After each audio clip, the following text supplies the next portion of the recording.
Preparar un viatge en moto és una mescla d'emoció i llibertat. Sentir que estàs agafant sols el que vas a necessitar. Revisar-ho tot i ajustar l'equipatge és quasi un ritual. La ment és plena de paisatges per descobrir, curves per fer i quilòmetres per recórrer. El vent encara no bufa, però ja es nota a la cara. Per a començar, sols hem de prendre un botó.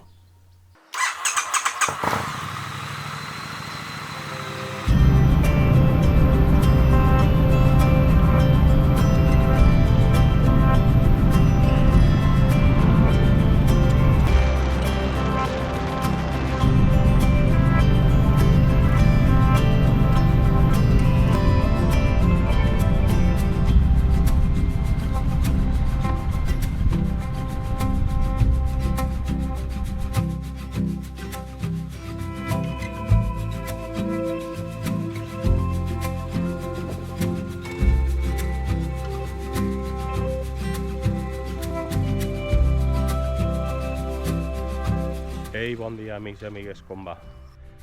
Benvinguts a un nou vídeo. Com vos vaig dir, tenim un xicot de viatge per davant de 3 dies i al voltant de 1.000 quilòmetres. Volia mantindre-vos un poc el misteri de cap a on anem a anar, però bueno, per lo menos el del primer dia ja l'hem trencat, perquè bueno, ja estant així, ja és prou obvi la zona per la que anem a manejar-se.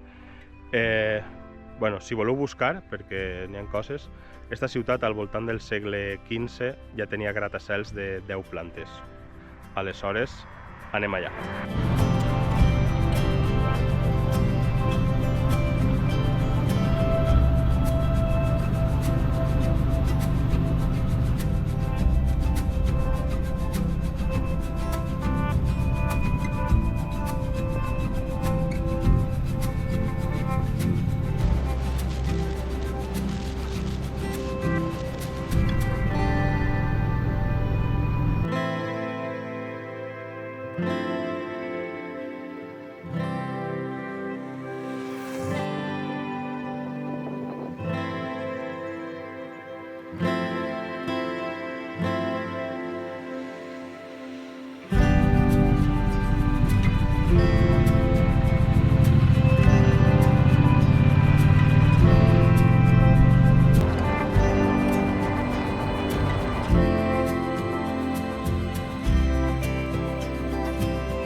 A Indy, que ha vingut a saludar. M'he costat ahir per a portar-lo a casa dels amos, perquè se'n venia a mi, només volia que li tocaven el cap, però bueno. Així en meitat del camí, perquè passa per així el camí de Santiago, realment, el que acaba en l'Obradoiro, està el poble que es diu Narboneta. I Narboneta, segons m'ha dit la dona, diu, és un pueblo muy feo con unos alrededores muy bonitos. I dic, pues la veritat és que si les vistes són xules. El centre del poble no l'he vist, però vamos, tampoc diria que és lleig del tot. I bueno, en el nom té una estranya similitud en el poble del sud-oest francès de Narbona, o Narbon, o com es diga en francès. I bueno, Narboneta té, si no recordo mal, al voltant de 45-47 habitants. I bueno, pues ja sabeu el que passa en estos casos, que els pobles xicotets de l'interior se van deshabitant, normalment pues, per falta de serveis i això, però el que segur que té Narboneta, que no tenen altres pobles amb molts més habitants, és un heliport.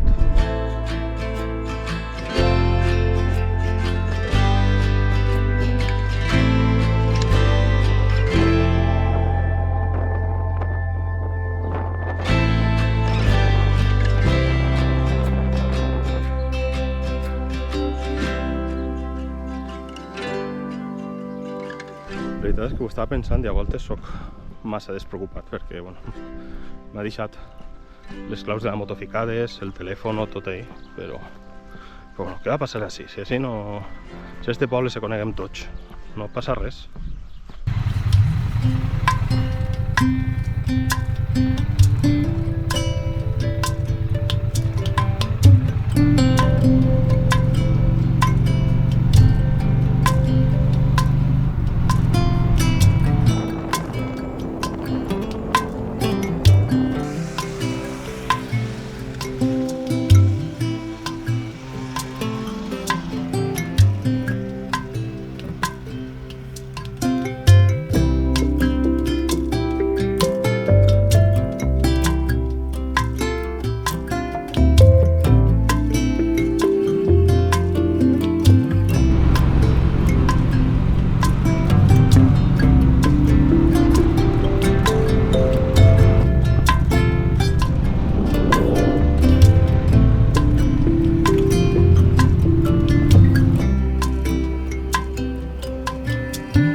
Ací darrere tenim un dels ponts que connectava Utiel amb la nostra destinació.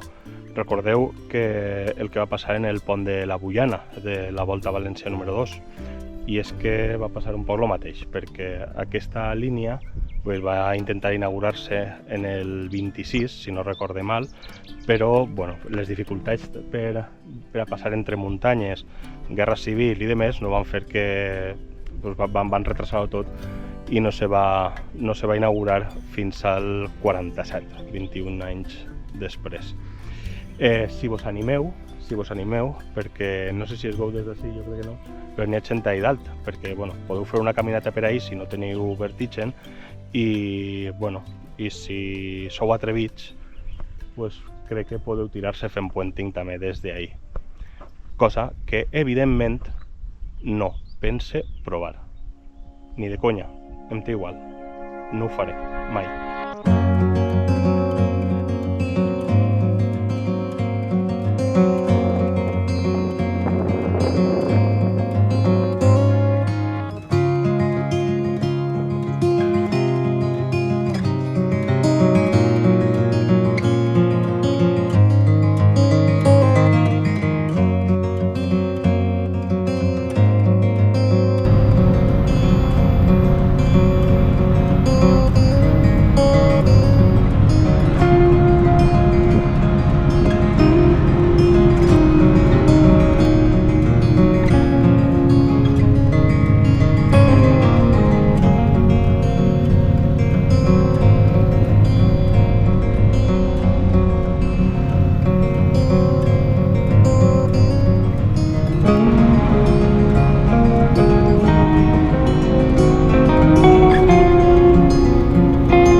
volteta per el poble de la Cierva ha estat de baix.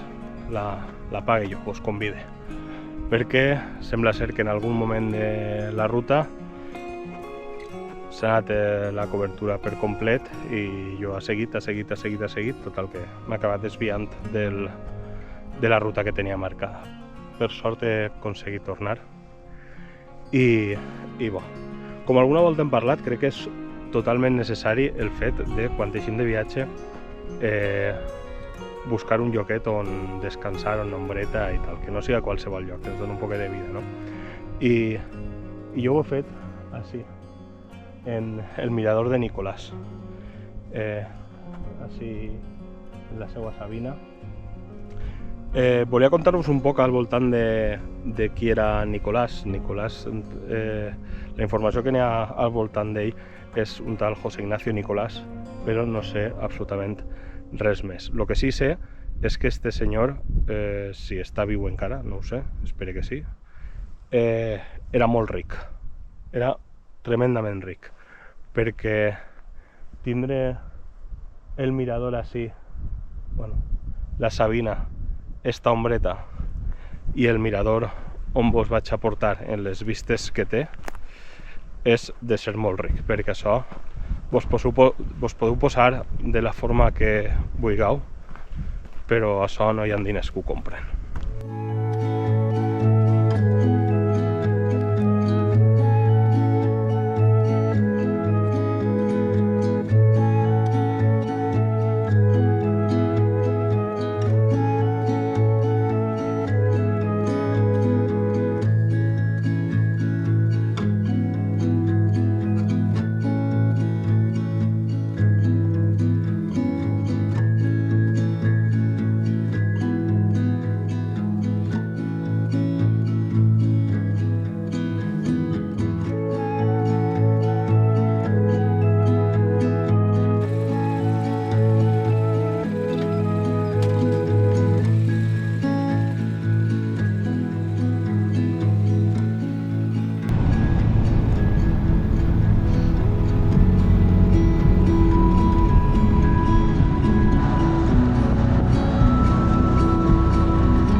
Efectivament, com us havia dit, estem ara en el mig, en el cor del monument natural de les Torcas de Palancares i Tierra Muerta.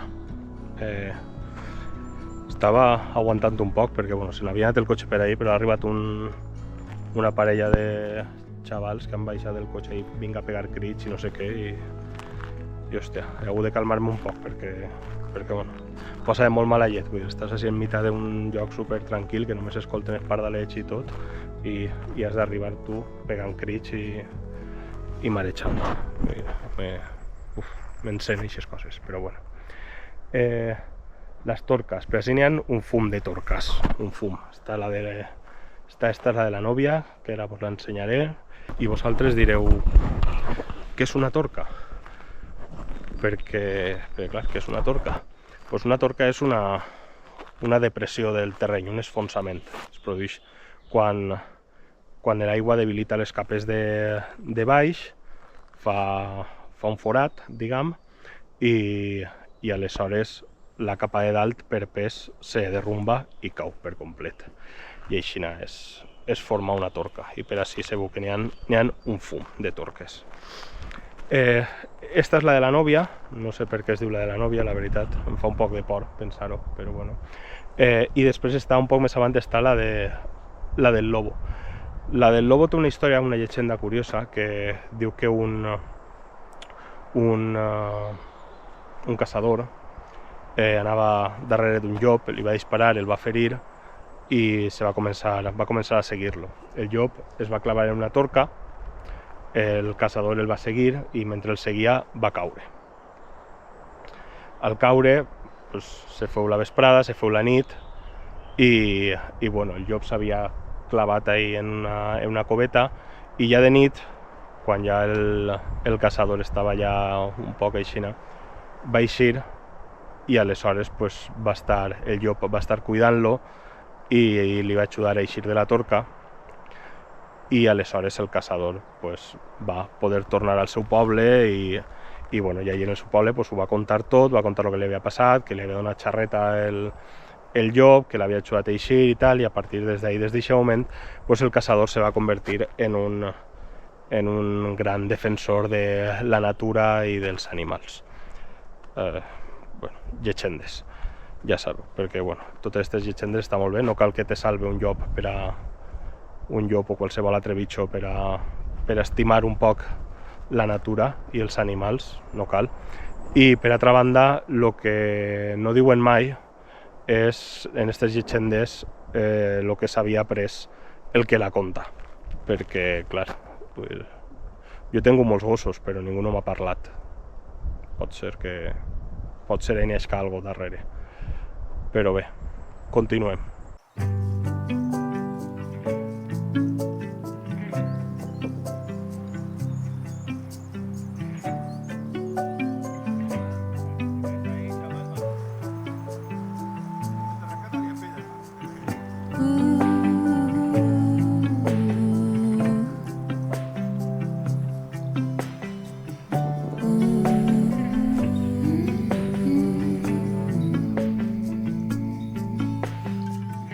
Silk lining, delicate paper, tangerine rind. Tulip petals on the dresser all come to mind. Soft fawn pink brushing shoulders, page 55. You trace letters over the pictures of the climbing vine. I'm in a field you're making. I can see a new flower again. Somewhere way past taken.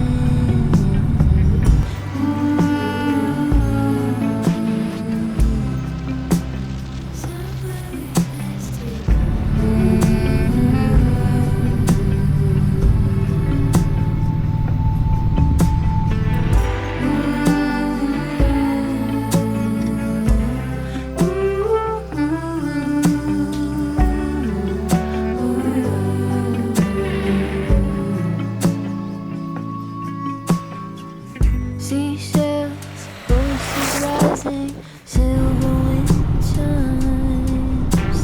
Red clay pots lined up in a row all come to mind. Braiding purple clover in the summertime. Our hands pressed together.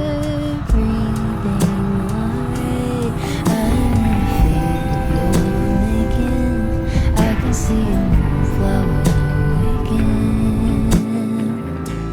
Somewhere way past taken.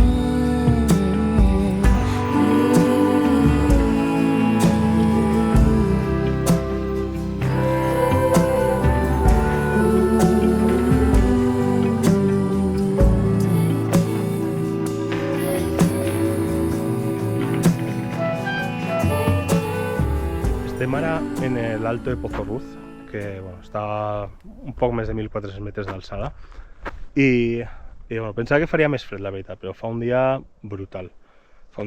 Porte, des de que m'he entrat hacia el monument natural, cada volta que pare tinc la sensació de que n'hi ha algo que em mira, que em vigila, no? Que és, no sé, qualsevol, n'hi ha 30.000 ruïdets de branques i de cosetes que no sé, tens la sensació estranya, però però bueno, d'animals me refereix, vull dir, no me refereix a que ni és que ningú seguim-me. I bueno, la veritat és que, abans d'entrar en tot este monument natural de les Torques i Tierra Muerta, podíem haver arribat fins al nostre destí per la Nacional, però la veritat és que pensava que pagava la pena fer eixe trosset de més entrant així al monument natural.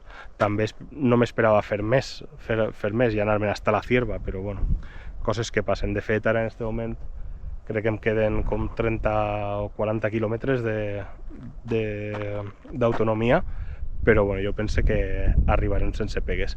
Tirarem cap avall, passarem per el poble de Buenache de la Sierra i arribarem al nostre destí final, que imagino que ja el coneixeu tots, però bueno, si hi ha algun despistat que no el coneix encara, que no sap on anem, pues, bueno, mantinguem-li el misteri, ¿vale?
Estem en Conca.